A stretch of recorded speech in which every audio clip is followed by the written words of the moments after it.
आंख खुलते ही नजर आदतन सबसे पहले कलाई पर बंधी घड़ी पर गई।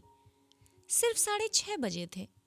उसने फौरन दोबारा कसकर आंखें बंद कर ली और इंतजार करने लगी कि अब पलंग चरमराएगा और आवाज आएगी, उठना नहीं है क्या? पर जब कुछ देर चुप्पी बनी रही तो आंखें खोल कर देखा, बिस्तर पर वो अकेली है। अरे हाँ, रात ही तो राजन दिल्ली गया है, याद ही नहीं रहा। तो अब उठने की कोई जल्दी नहीं है।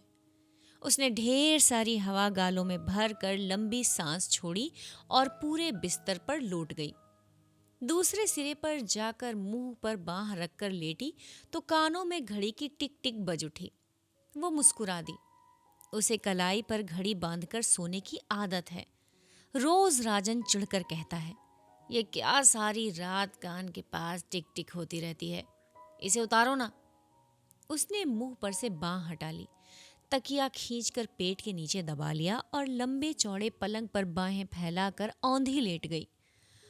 ओह, सुबह देर तक सोने में कितना आनंद आता है। राजन होता है तो सुबह 6:30 से ही खटर पटर शुरू हो जाती है। चाय नाश्ते की तैयारी, दोपहर का खाना साथ में और 8 बजे राजन दफ्तर के लिए रुखसत। ना जाने राजन को जल्दी उठने का क्या मर्ज है। खैर, आज वो स्वतंत्र है, जो चाहे करे। उसने शरीर को ढीला छोड़ दिया और दोबारा सोने की तैयारी करने लगी। फिर आंख खुली तो 8:30 बज चुके थे। उसने एक प्याला चाय बनाई और खिड़की का पर्दा हटाकर बाहर झांकने लगी। दूर तक धुंध छाई थी। आज जरूर बरसात होगी, उसने सोचा। उसे धुंध बहुत भली लगती है। जब मालूम नहीं पड़ता वहां कुछ दूर पर क्या है तो अनायास आशा होने लगती है कि कोई अनुपम और मोहक वस्तु होगी। मैं भी खूब हूं, उसने मुस्कुराकर सोचा। मुझे धुंध में खुलापन लगता है और सूर्य के प्रकाश में घुटन। चाय पीकर गर्म पानी से देर तक नहाया जाए, उसने सोचा और बाल्टी भरने लगी। फिर ठंडे पानी की फुहार ही ऊपर छोड़ ली और एक गजल गुनगुना उठी। बड़े तौलिए से खूब रगड़ कर बदन पोंछा। आज एक अद्भुत स्फूर्ति और उत्साह का अनुभव हो रहा है। नीले रंग का कुर्ता और चूड़ीदार पजामा पहना तो नीले रंग की बिंदी माथे पर लगाने को हाथ बढ़ गया। फिर ना जाने क्यों सोचकर छोड़ दिया और बड़ी सी हरी बिंदी लगा ली। राजन होता तो कहता, नीले पर हरा, क्या तुक है। उसने दर्पण में दिख रही अपनी प्रतिच्छाया को जबान निकालकर चिढ़ा दिया। कहा, तुक की क्या तुक है, और खिलखिलाकर हंस पड़ी। दराज खोली तो नजर चांदी की बाली पर पड़ गई। उठाकर कानों में लटका ली। विवाह के बाद से पहननी छोड़ दी थी। नकली है ना, और जरूरत से ज्यादा बड़ी। राजन कहता है। एक पुराना बैग हाथ में ले झटपट बाहर निकल आई। बरामदे में मुंडू बैठा आराम से सिगरेट फूंक रहा था। राजन की उसे देखते ही हथेली में छिपा बड़ी संजीदगी से बोला, खाना क्या बनाऊं? कुछ नहीं, उसने कहा। नहीं खाएंगे, तुम्हारी छुट्टी। मुंडू की घबराई सूरत देखकर हंस पड़ी और बोली, मेरा मतलब है जो तुम्हें अच्छा लगे बना लो, तुम्हें ही खाना है, चाहे खाओ चाहे छुट्टी मनाओ। बिना ये चिंता किए कि ठीक कहाँ जाएगी या क्या करेगी, वो सड़क पर कुछ दूर चलती गई। बस इतना जानती है कि आज का दिन यूं ही नहीं जाने देगी। कुछ तय करने से पहले बारिश शुरू हो गई। उसने कुछ दूर भागकर टैक्सी को आवाज लगाई और भीतर घुसकर सोचने लगी। जब टैक्सी ली है तो कहीं ना कहीं जाने को कहना पड़ेगा। जहांगीर आर्ट गैलरी, उसने जो सबसे पहले मुंह में आया कह दिया। गैलरी में किसी आधुनिक चित्रकार की प्रदर्शनी हो रही थी। विशेष कुछ समझ में नहीं आया, पर आनंद अवश्य आया। आज कुछ भी करने में आनंद आ रहा है। एक चित्र के आगे वो काफी देर खड़ी रही। देखा पूरे कैनवास पर रंग बिरंगी रेखाएं इधर उधर दौड़ी चली जा रही हैं। अरे, उसने सोचा, ये तो बिल्कुल मेरे कुर्ते की तरह है। वो जोर से हंस पड़ी, इतनी जोर से कि पास खड़ा एक दढ़ियल उसे घूरने लगा। कहीं यही तो चित्रकार नहीं है? बेचारा, जरूर चित्र अत्यंत त्रासद रहा होगा। उसने गंभीर चेहरा बनाया और दढ़ियल के पास जाकर विनम्रता से कहा, सॉरी, और बाहर निकल आई। बाहर आकर ख्याल आया, हो सकता है वो कलाकार ना हो, उद्योगपति हो। दो किस्म के इंसान ही दाढ़ी रखने का साहस कर सकते हैं, कलाकार और सामंत। सामंत अब रहे नहीं, उनका स्थान उद्योगपतियों ने ले लिया है। तब तो दिन भर यही सोचता रहेगा, उसने सॉरी क्यों कहा। उसमें भी नफे की गुंजाइश ढूंढता रहेगा। वो दूने वेग से हंस दी। फिर देखा, बारिश थमी हुई है, पर आकाश अब भी काफी गुस्सैल नजर आ रहा है। पूरा बरसा नहीं, उसने सोचा, और फिर सड़क थाम ली। सड़क के किनारे रेस्टोरेंट देख के याद आया कि काफी जोर से भूख लगी है। भीतर जाकर चटपट आदेश दे दिया, एक गर्मा गर्म आलू की टिकिया और एक आइसक्रीम साथ में। एक साथ? बैरे ने आश्चर्य से देखा। हाँ, कोई एतराज है? जी नहीं, लाया। उसे ठंडा और गर्म एक साथ खाना भला लगता है। कहते हैं दांत खराब हो जाते हैं। कितना चटपट काम हो गया आज। राजन रहता है तो बढ़िया जगह बैठकर आराम से खाने की सूची देखने के बाद सोच विचार कर आदेश दिए जाते हैं। खाकर बाहर निकली तो सोचा, पास किसी सिनेमा घर में पिक्चर देख ली जाए। किस्मत से अंग्रेजी की पुरानी मजाकिया पिक्चर मिल गई, डैनी के की। राजन कहता है, ना जाने तुम्हें डैनी के कैसे पसंद है। मुझे तो उसके बचपने पर हंसी नहीं आती, पर उसे आती है, खूब आती है। फिर हंसी पर हंसी आती है, कभी कभी बेबात आती है, जैसे आज।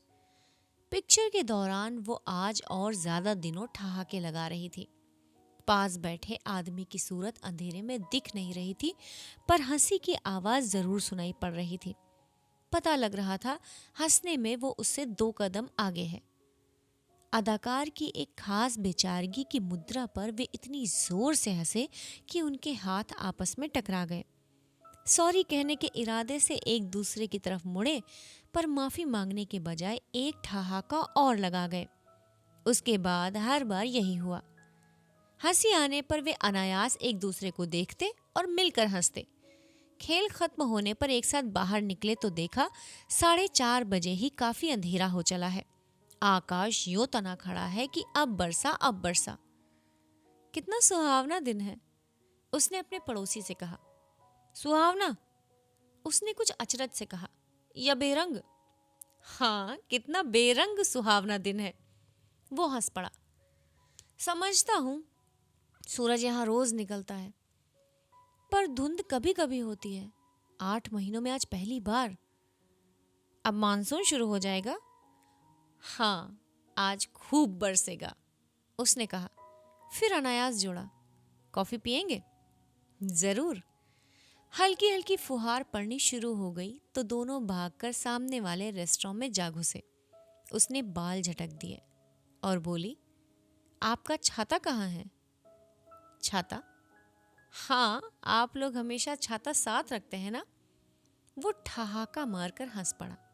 इंग्लैंड में, उसने कहा। कॉफी मंगाकर दोनों सामने काले पड़ आए समुद्र को देखते अपने अपने ख्यालों में खो गए। सहसा उसकी आवाज सुनकर वो चौंकी। आप क्या सोच रही हैं? ये जानने के लिए पैनी का खर्चा करने को तैयार हूं, वो कह रहा था। दीजिए, उसने हंसकर कहा। उसने निहायत संजीदगी से जेब में हाथ डाला और एक पैनी आगे कर दी। उसने उसे हथेली में बंद कर लिया। सच सच बतलाना होगा। मैं सोच रही थी समुद्र में कूद पड़े तो कितनी दूर तक अकेले तैर सकूंगी। और आप क्या सोच रहे थे? पर पैनी नहीं दूंगी। उसने मुट्ठी कसकर बंद कर ली, जैसे उसमें किसी आत्मीय का दिया उपहार हो। बुरा तो नहीं मानेंगी? उसने पूछा। नहीं, उसने कह दिया, पर दिल बैठ गया। अब वही घिसी पिटी आशिकाना बातें शुरू हो जाएंगी। मैं सोच रहा था बारिश बढ़ जाने पर यहां से वोरली तक का टैक्सी का भाड़ा कितना लगेगा।